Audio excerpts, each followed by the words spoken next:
Praise God. దేవునికి మహిమ. 23వ దినము దేవుని సన్నిధిలోనికి వచ్చిన మీ అందరికీ ప్రభునామం పేరిట వందనాలు.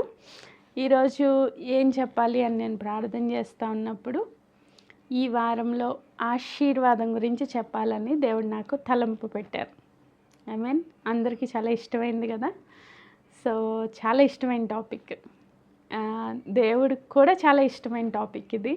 సో ఇంతవరకు మనకి దేవుడు ఇచ్చిన రక్షణ గురించి, ఆత్మలో పెట్టిన ఆశీర్వాదం గురించి, అధికారం గురించి మనం నేర్చుకుంటూ వచ్చాం. అయితే అసలు దేవుని యొక్క చిత్తము ఒక మనిషి పక్షముగా ఏమై ఉంది, ఆశీర్వాదం విషయంలో దేవుని చిత్తం ఏమైంది, అసలు గాడ్స్ డిజైన్ ఎలా ఉందో ఈరోజు మనం నేర్చుకోబోతున్నాం. ఆదిలోనే దేవుడు మనిషికి ఇచ్చిన ఆశీర్వాదం లేదా వరాలు ఏంటి అన్నది ఈరోజు మనం నేర్చుకోబోతున్నాం. ఆదిలోనే దేవుడు మనిషికి ఇచ్చిన వరాలు ఏమిచ్చారు దేవుడు. సో అది మనం తెలుసుకుంటే అది మనం పొందుకోగలుగుతాం. ఆమేన్. సో ఏమి ఇచ్చారు అన్నది ఈరోజు మనం తెలుసుకుందాం. ఆమేన్. Praise God. సో మీకు టాపిక్ అర్థమైతే దాంట్లోకి డీప్గా వెళ్ళొచ్చు. సో దీని కొరకు ఆది కాండము 1వ అధ్యాయము 27, 28, 29 వచనాలు మనం ధ్యానం చేద్దాం. 27 నుంచి నేను చదువుతున్నా. దేవుడు తన స్వరూపమందు నరుణ్ణి సృజించెను, దేవుని స్వరూపమందు వారిని సృజించెను, స్త్రీనిగాను పురుషునిగాను వారిని సృజించెను. దేవుడు వారిని ఆశీర్వదించెను. ఆమేన్. ఎట్లనగా, మీరు ఫలించి అభివృద్ధి పొంది విస్తరించి భూమిని నిండించి దాన్ని లోబరుచుకొనుడి, సముద్రపు చేపలను ఆకాశ పక్షులను భూమి మీద పాకు ప్రతి జీవిని ఏలుడని దేవుడు వారితో చెప్పాను. ఆమేన్. దేవుడు ఇదిగో భూమి మీద విత్తనములిచ్చు ప్రతి చెట్టును, విత్తనములిచ్చు వృక్ష ఫలములు గల ప్రతి వృక్షమును మీకు ఇచ్చి ఉన్నాను, అవి మీకు ఆహారమగును. ఆమేన్. Praise God. సో ఈ వాక్యంలో నుంచి మొట్టమొదటిగా దేవుడు మనిషిని సృజించినప్పుడు లేదా సృష్టించినప్పుడు దేవుని హృదయము ఎలా ఉంది, దేవుడు ఏం చేయాలనుకుని, ఎలా మనిషి జీవించాలనుకుని దేవుడు మనిషిని డిజైన్ చేశారు అన్నది ఈరోజు గాడ్స్ ప్లాన్ అండ్ పర్పస్ ఏంటో మనం తెలుసుకోగలిగితే ఆ స్థితిలో మనం మరలా తిరిగి ఆత్మ ద్వారా అలైన్ అవ్వగలుగుతాం, తిరిగి జన్మించగలుగుతాం. ఆమేన్. సో దాని కొరకు ఈ వాక్యం అన్నమాట. ఇప్పుడు 28వ వచనంలో ఏమంటున్నారు? దేవుడు వారిని ఆశీర్వదించెను. మొట్టమొదటిగా దేవుడు మనిషిని సృజించిన తర్వాత దేవుడి నుంచి వచ్చిన మాట అంటే దేవుని యొక్క ఉద్దేశము లేదా దేవుని యొక్క చిత్తము ఏమై ఉన్నదంటే ఫస్ట్ దేవుడు వారిని ఆశీర్వదించారంట. ఆమేన్. సో ఏం చేశారు? ఆశీర్వదించారు. అంటే మొట్టమొదటి వరం ఏంటి దేవుడు మనకి ఇచ్చింది? ఆశీర్వాదము.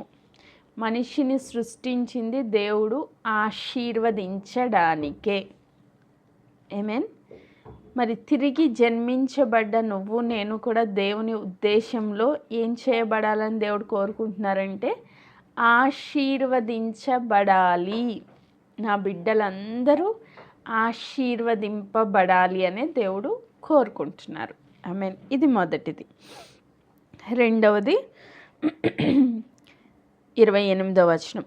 దేవుడు వారిని ఆశీర్వదించెను, ఎట్లనగా మీరు ఫలించి అభివృద్ధి పొంది విస్తరించి భూమిని నిండించి దానిని లోపరుచుకొనుడి, సముద్రపు చేపలను ఆకాశ పక్షులను భూమి మీద ప్రాకు ప్రతి జీవుని ఏలుడని దేవుడు వారితో చెప్పెను.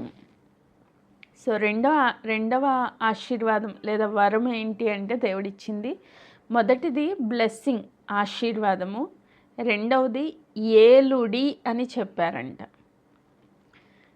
ఆకాశ పక్షులను, భూమి మీద పాకు ప్రతి జీవిని, సముద్రపు చేపలను ఏలుడి అని చెప్పారంట. ఏలడం అంటే ఏంటి? రాజరికానికి గుర్తు అన్నమాట. సో ఒక రాజుగా ఏలాలి. అవన్నీ మన క్రింద ఉంటాయన్నమాట. ఆ డొమినియన్ ఇచ్చారు, ఏలుబడి చేసే అధికారాన్ని ఇచ్చారు. ఆమేన్. మూడవదిగా నెక్స్ట్ 29, దేవుడు ఇదిగో భూమి మీదనున్న విత్తనములిచ్చు ప్రతి చెట్టును, విత్తనములిచ్చు వృక్ష ఫలములు గల ప్రతి వృక్షమును మీకు ఇచ్చి ఉన్నాను, అవి మీకు ఆహారమగును. భూమి మీద నుండి జంతువులన్నింటినీ, ఆకాశ పక్షులన్నింటినీ, భూమి మీద ప్రాకు సమస్త జీవులకును పచ్చని చెట్లన్నీయు ఆహారమగునని ఆ పలికెను, ఆ ప్రకారం ఆయను. ఆమేన్. సో అధికారం, మూడోది ఏంటి ఇచ్చారంటే అధికారం ఇచ్చారు. అవన్నీ మీకు ఆహారం అగుతాయి. సో అవన్నీ మీ యొక్క ఏలుబడిలో అధికారము క్రింద ఉంటాయి. మొట్టమొదటిది ఆశీర్వాదం, రెండోది ఏలుబడి, మూడోది అధికారం. సో బ్లెస్సింగ్స్, డొమినియన్ అండ్ అధికారం మీన్స్ అథారిటీ. ఈ మూడు దేవుడు మనిషిని సృష్టించినప్పుడే దేవుడు మనిషికి ఇచ్చారు. ఆమేన్. మనిషి అడిగిన తర్వాత కాదు, అడగక మునిపే ఒక మనిషిని సృష్టించినప్పుడే ఈ మనిషి ఎలా ఉండాలి అంటే ఇలా ఉండాలి అని దేవుడు అనుకున్న రీతిగా ఆయన ఆశీర్వాదాన్ని, ఆయన ఏలే మనస్సును, ఆ అధికారాన్ని దేవుడు మనకి ఇచ్చారనమాట. ఆమేన్. సో ఇది మనం మన హృదయాల్లో ముద్రించుకుందాం. ఏమేమి ఇచ్చారు? ఆశీర్వాదం ఇచ్చారు, ఏలుబడి చేసే ఈ స్థితి ఇచ్చారు, మూడోది అధికారం ఇచ్చారు. ఆమేన్. ఈ మూడింటిని దేవుడిచ్చి 31వ వచనంలో అంటారు కదా, దేవుడు తాను చేసినది యావత్తును చూసినప్పుడు అది చాలా మంచిదిగా ఉండెను. దేవుని దృష్టికి ఎలా కనిపించిందంట? ఆయన చేసిన సృష్టి చాలా మంచిదిగా ఉందంట. ఫస్ట్ నుంచి మంచిది మంచిది మంచిది అని చెప్పుకొచ్చి చివరికి అంటారు చాలా మంచిదిగా ఉంది. అంటే దేవుడు ఆయనకి ఇచ్చిన ఆశీర్వాదము, ఏలుబడి, అధికారము చూసినప్పుడు దేవుడికి అది చాలా మంచిదిగా కనిపించింది. ఆమేన్. ఈరోజు చాలామంది బాగా డబ్బు సంపాదించడం అది కంటికి చాలామందికి మంచిదిగా కనిపించదు.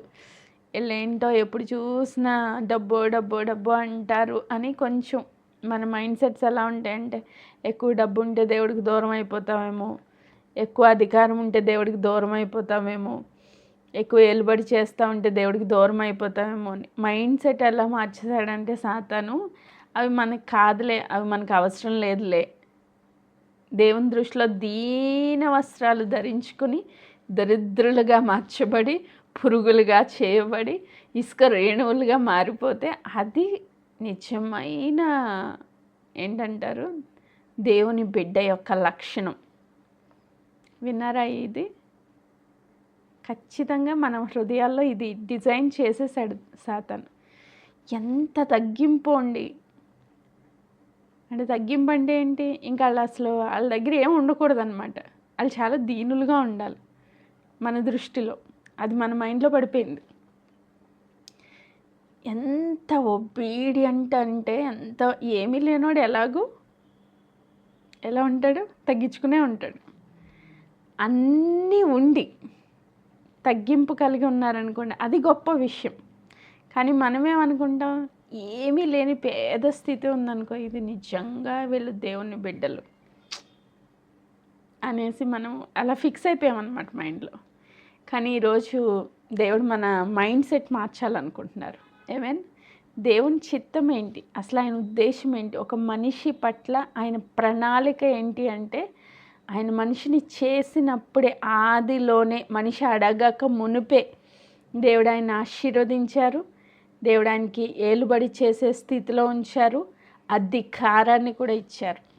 ఆమేన్. ఇది మన హృదయాల్లో భద్రపరుచుకుందాం. ఇది దేవుని దృష్టిలో చాలా మంచిది అని వాక్యం చెప్తుంది. వాక్యం ఏం చెప్తే అదే మనకి సత్యం. ఈరోజు ఏమి మన హృదయాల్లో ముద్రించుకోవాలి అంటే, నేను ఆశీర్వదించబడడం దేవుని చిత్తము. ఆమేన్. నేను ఏలుబడి చేసే వ్యక్తిగా ఉండడం దేవుని చిత్తము. నేను అధికారము కలిగి జీవించడం దేవుని చిత్తము. అది ఆయన దృష్టిలో చాలా మంచిది. నేను బీదవాడిగా అడుక్కునే స్థితిలో ఉండడం దేవుని చిత్తము కాదు. సో ఇది మన హృదయాల్లో ఈరోజు ముద్రించబడవలసిన మాట. ఆమేన్. దీని గురించి కొంచెం లోతుగా మనం నేర్చుకుందాం.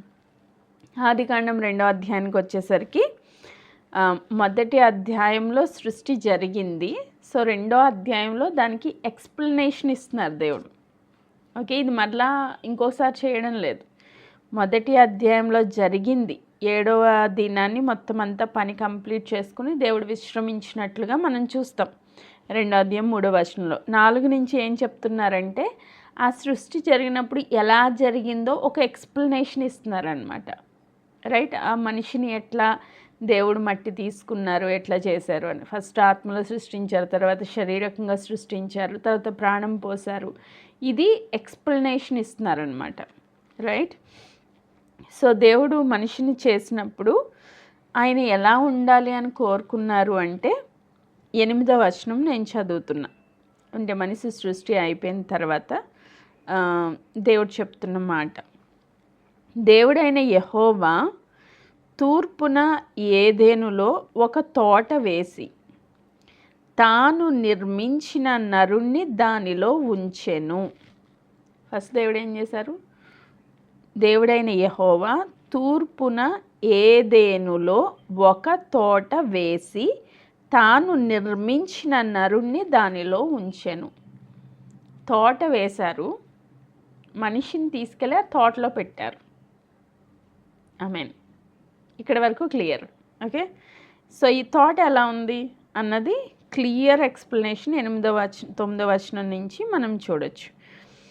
మరియు 9వ వచనం చదువుతున్నాను. మరియు దేవుడైన యెహోవా చూపునకు రమ్యమైనదియు ఆహారమునకు మంచిది అయినదియు నైన ప్రతి వృక్షమును ఆ తోట మధ్యను జీవ వృక్షమును మంచి చెడ్డల తెలివినిచ్చు వృక్షమును నేల నుండి మొలిపించెను. అంటే దేవుడు అన్ని చెట్లు కలుగునుగాక, బర్డ్స్ కలుగునుగాక, జంతువులు కలుగునుగాక అన్నీ పలికేశారు. అన్నీ అయిపోయింది సృష్టి. అయితే నరుని చేసే ముందు నరునికి ఏదైతే అవసరమో ఆ అవసరమైన తోటను కూడా చేశారు, దేవుడు కలగజేశారు. ఎలా అంటే అన్ని చూపునకు రమ్యమైనది అలాగే మంచిదైన ప్రతి వృక్షాన్ని కూడా తోటలో పెట్టారంట. భూమి అంతా చేశారు. చేసిన తర్వాత ఈ తోటని ప్రత్యేకంగా దేవుడు డిజైన్ చేస్తున్నారు. ఆమేన్. ఈ తోటని ప్రత్యేకంగా డిజైన్ చేస్తున్నారు. ఎలా డిజైన్ చేస్తున్నారు? చూపునకు రమ్యమైనది, ఆహారంనకు మంచిది అయిన ప్రతి వృక్షాన్ని తీసుకొచ్చి ఆ తోటలో పెట్టారంట. అలాగే ఆ తోట మధ్యలో జీవ వృక్షాన్ని, మంచి చెడ్డల తెలివినిచ్చు వృక్షాన్ని కూడా పెట్టారంట. ఆమేన్. Praise God.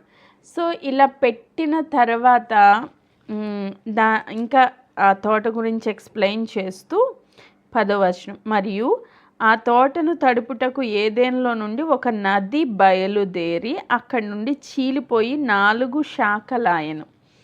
ఇప్పుడు ఆ ఏరియా మంచిగా ఫలభరితంగా ఉండాలి అంటే వాటర్ చాలా ఇంపార్టెంట్ కదా. నీళ్ళు లేకపోతే ఎలాంటి మంచి ప్లేస్ అయినా సరే అది ఎండిపోద్ది.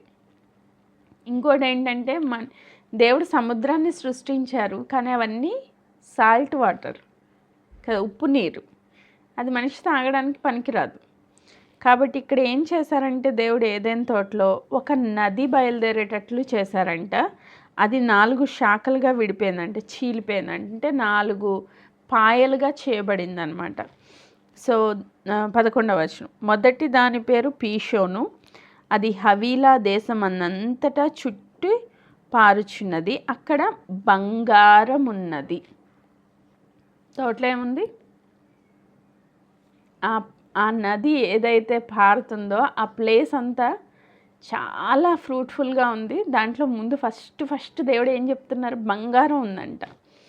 చాలామంది అంటారు బంగారం అనేది దేవుని చిత్తం కాదండి. అసలు బంగారం పెట్టుకోవడం అనేది, అసలు బంగారం అనే కాన్సెప్టే లేదు దేవుడి దగ్గర. అది ఎందుకు? ఫస్ట్ ఆదిలోనే, సృష్టిలోనే దేవుడు బంగారాన్ని ఎందుకు పెట్టారు? మనకు అర్థం కాదు. ఎవరో ఏదో చెప్తారో అది మనం నమ్మేస్తాం. సో బంగారము అది చాలా విలువైనది, శ్రేష్టమైనదనే దేవుడు ఏదేను తోట దగ్గర నుంచే బంగారం గురించి మనతో చెప్తున్నారు. ఆమేన్. సో బంగారం కలిగి ఉండడం దేవుని చిత్తం. ఇది కూడా మన మైండ్లో వేసుకోవాలి. ఆమేన్. నెక్స్ట్ రెండవది 12వ వచనం, ఆ దేశపు బంగారం శ్రేష్టమైనది. మళ్ళీ మామూలు బంగారం కాదు, శ్రేష్టమైనదంట. అంటే 916 కేడియం అనమాట. సో శ్రేష్టమైన బంగారం.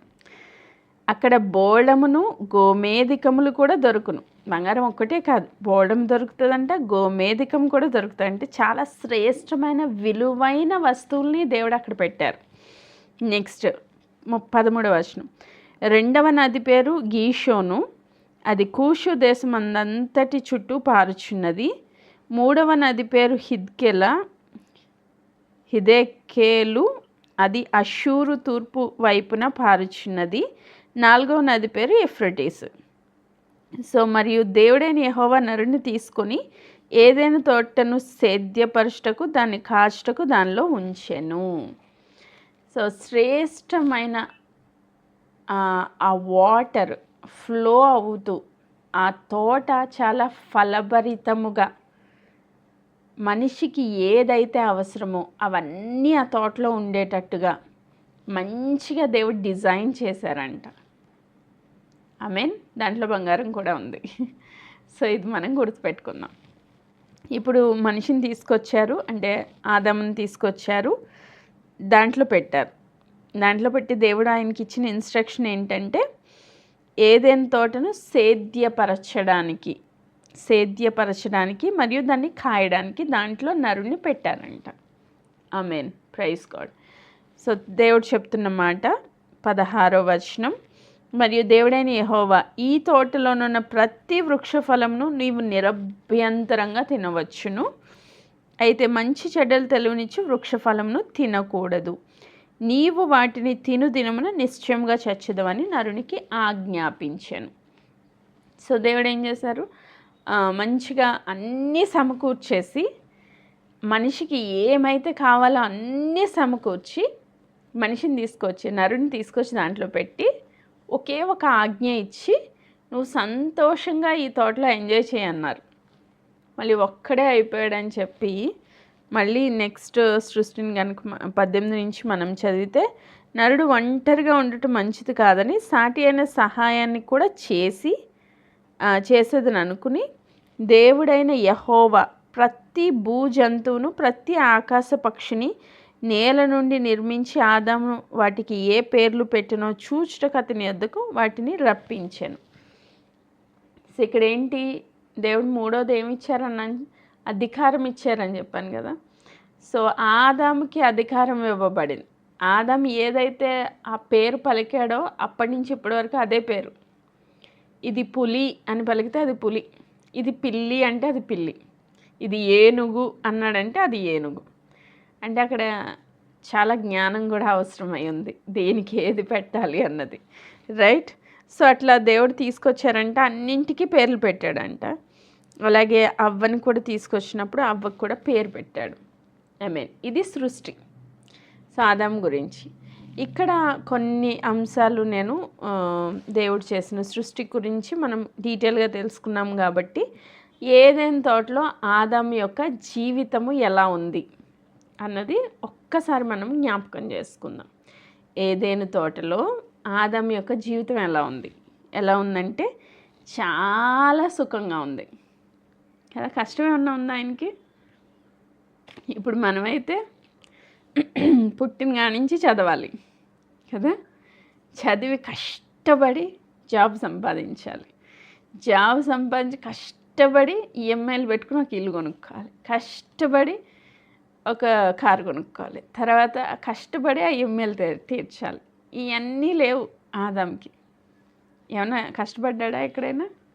ఆ తోటని డిజైన్ చేయడానికి దేవుడే అన్నీ కష్టపడ్డారు పాపం. అన్నీ ఆయనే చేసేసారు. సో అంతా ఇప్పుడు బాగా ధనవంతులైన వాళ్ళ ఇళ్ళల్లో గార్డెన్ చూస్తేనే మనకి ఎంతో సంతోషం వచ్చేస్తుంది కదా. ఎంత బాగా డిజైన్ చేసుకున్నారో అనిపిస్తుంది. దేవుడు చేసిన ఏదైనా తోట చూడడానికి అసలు ఊహించుకోవడానికి కూడా మన ఊహకు అందదన్నమాట. అంత బాగా డిజైన్ చేశారు దేవుడు. గాడ్స్ డిజైన్ అంటే ఇంకా అది ఎక్సలెంట్ ఉంటుంది.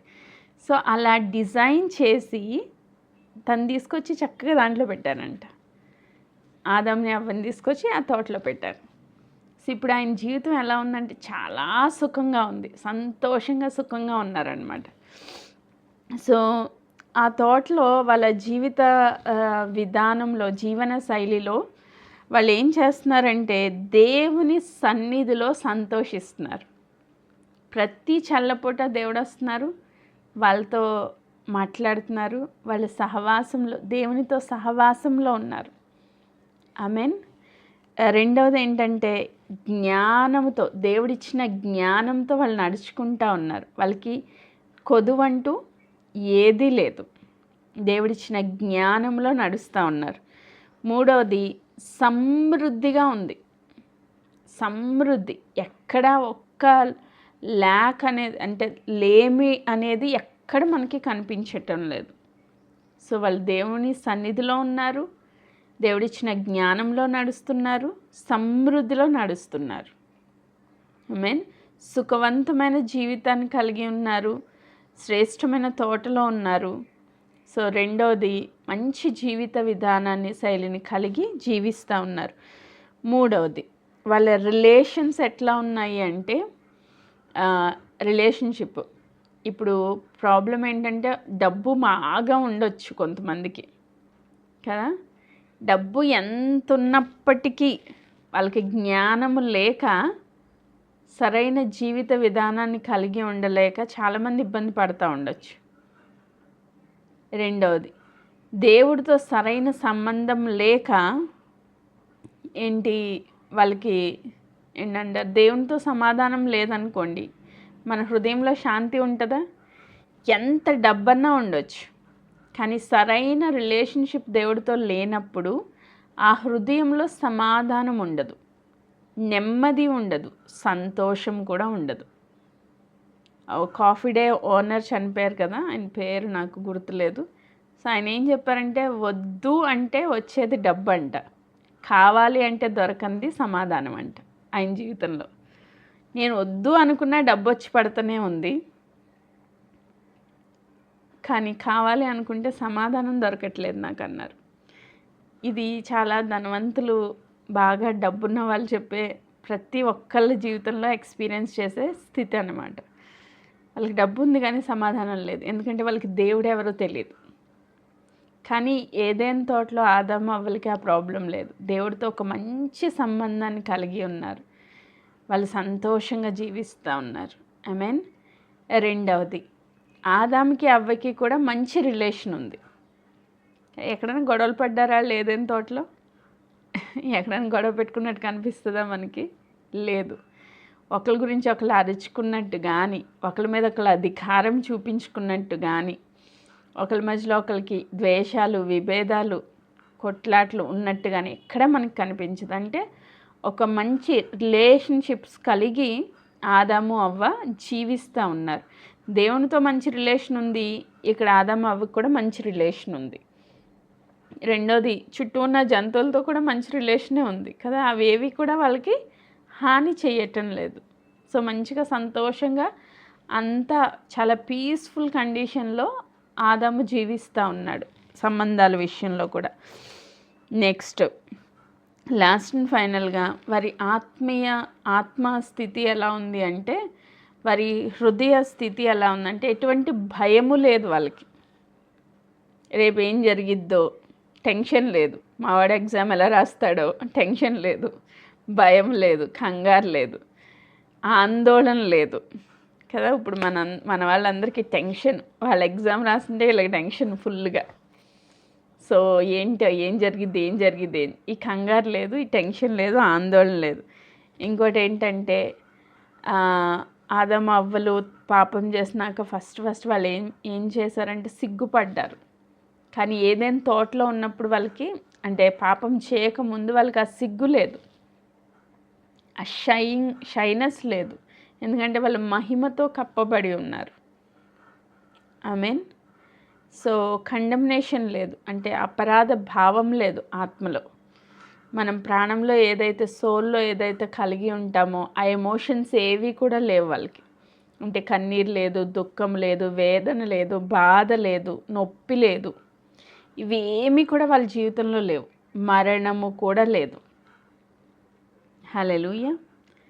సో దేవుడు డిజైన్ చేసినప్పుడు మనిషిని ఎలా ఉండాలని డిజైన్ చేశారు? సుఖముగా ఉండాలి, రిచ్గా ఉండాలి, వారి జీవిత విధానము చాలా సంతోషంగా ఉండాలి, వాళ్ళ రిలేషన్షిప్స్ మంచిగా ఉండాలి, దేవుడితో మంచి సంబంధం కలిగి ఉండాలి, ఆత్మలో నెమ్మది, శాంతి, సమాధానము కలిగి వారు జీవించాలి అని ఒక మనిషిని దేవుడు డిజైన్ చేయడం జరిగింది. ఆమేన్. మరి ఇప్పుడు దాని అంతటికీ ఉల్టా, కంప్లీట్గా ఆపోజిట్లో ఉంది మన పరిస్థితి. దేవుని చిత్తము ఏంటో మనం గ్రహిస్తే మనము తిరిగి జన్మించిన వ్యక్తులుగా మళ్ళా ఆదాము ఏదైతే కోల్పోయాడో అవన్నీ మనకి రెస్టోర్ చేయడానికి యేసుక్రీస్తు ప్రభు ఈ లోకంలోనికి వచ్చారు. అది మనం గ్రహించాలి. సో ఫస్ట్ గాడ్స్ డిజైన్ ఏంటో మనకు అర్థమైతే నెక్స్ట్ మన జీవితంలో ఆ స్థితికి రాగలుగుతాం. ఆమేన్. ఈరోజు దేవుని యొక్క చిత్తం నా జీవితంలో ఇలాంటి ఏదైనా తోట లాంటి సంతోషకరమైన స్థితిలో నేను ఉండాలి అని దేవుడు నన్ను ఈ లోకంలో సృష్టించారు.